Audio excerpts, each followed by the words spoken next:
I get 0. I bring down my 0, and I must bring down that 0 because I haven't reached my decimal point in the quotient yet. So 135 goes into 0 0 times, and that is the amount of my principal.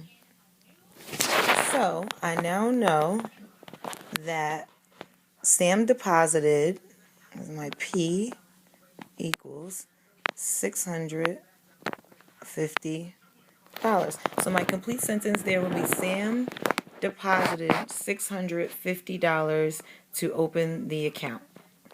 Now we're going to start working on some percentages or some rates where we are borrowing money instead of earning money or depositing money.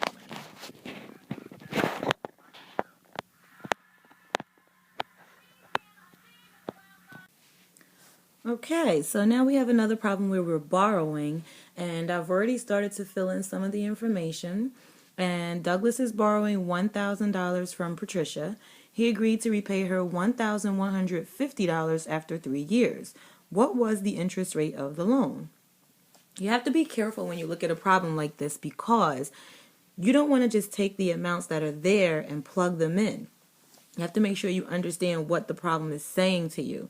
So Douglas borrowed $1,000. So the $1,000 is the principal, okay? So my principal is $1,000, and that's what you're seeing right here, okay? And then it says he agreed to repay her $1,150 after the 3 years. So you can't say that the $1,150 is the interest because remember, your total amount paid is your principal plus your interest. So in order for me to figure out what the interest is, I have to subtract the original amount that Douglas is borrowing from the amount that he's going to end up repaying her after the 3 years. So it's $1,150 minus the $1,000 so that I can figure out what the difference is, and that will be the interest. So that difference was $150. So that's my interest, okay? Now the next thing that I'm going to do is I'm going to now write down my equation, and I'm going to put in all the information that I know. And the information that I know is that $150 equals 1,000 times R times T. But T, they've already given to us because it says after 3 years, and they're asking us what the interest rate is of the loan.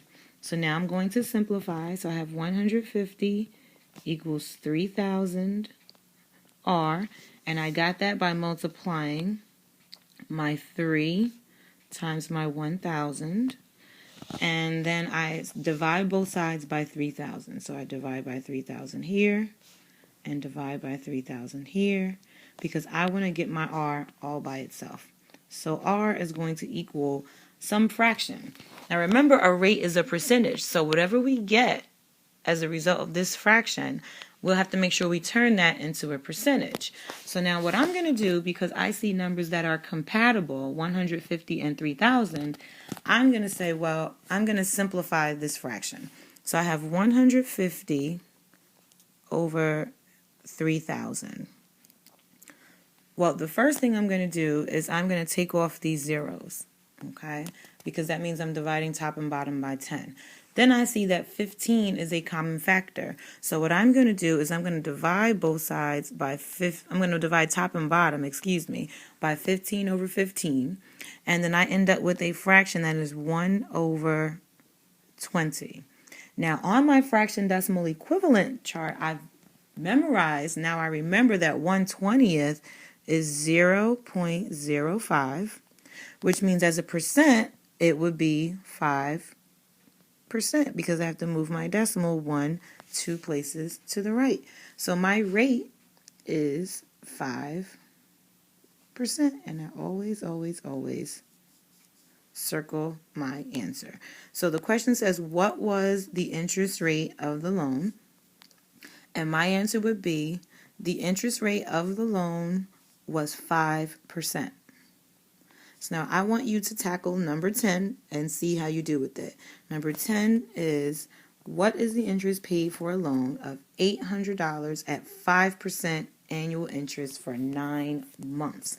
Now remember that T is the time in years.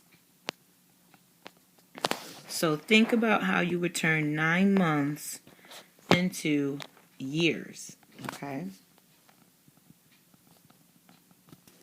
Okay, this is our last problem. Hopefully when you solved it, you didn't have any trouble. Let's first start with where we left off about that 9 months. 9 months is not in a year's sense. So we have to think, well, if I'm talking about years, 9 months out of how many months in an entire year? There are 12 months in a year, and if you simplify that, it's 3/4.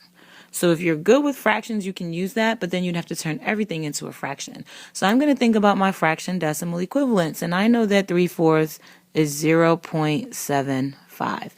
So it's 0.75 years, or 3/4 of a year. So in this equation, I have I, which is what I have to figure out, equals $800, which is the amount of the loan, and then 5% as a decimal is 0.05, and then my time is 0.75. Okay, that's supposed to be a 7. Let's see if we can fix that. There we go. Okay, so now what I have to do is simplify everything that's on the right side of this equation in order to figure out what my interest is. So you can decide where you want to go first. I think what I'm going to do is I'm going to do my 800 times my 0.05. So I know that 8 times 5 is 40, and then I have 2 zeros here. So I'm going to make sure I put those on. And then I count my decimal places, and it's 1, 2 decimal places. So that means I have to go 1, 2 decimal places, and I have $40. So it's $40 times 0.75. Okay. Now I have to actually do some multiplication, but if you're good with mental math, you'll see that 75 times 2 is 150, so 75 times 4 should be 300. In case you can't see that, let's do our 0. Let's actually erase first. Let's erase our workspace over here. And then let's make this a different color so that we don't get confused of what's our workspace and what's our actual work. And you know I can't draw straight lines. So we have 0.75 times 40. We don't need the 0.00 because 40 is a whole number. So now 5 times 0 is 0. I'm going to put that 0 as my placeholder instead of putting a whole row of zeros there and then coming down to a second line. So I have my 0, and then I have 5 times 4, which is 20. Carry my 2. 7 times 4 is 28, plus 2 is 30. And then I count my decimal places. I have 2. I have none. So my answer, I should have 2. So I go 1, 2. And so my answer here, let's go back to black, is $30.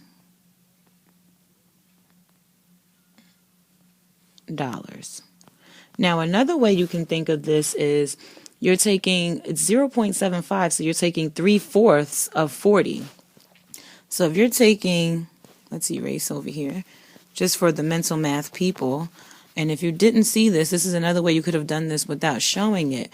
If you're taking 3/4 of 40, that means you divide it by 4 and then multiply by 3. Or even if you put it over 1, it's 3/4 times 40 over 1.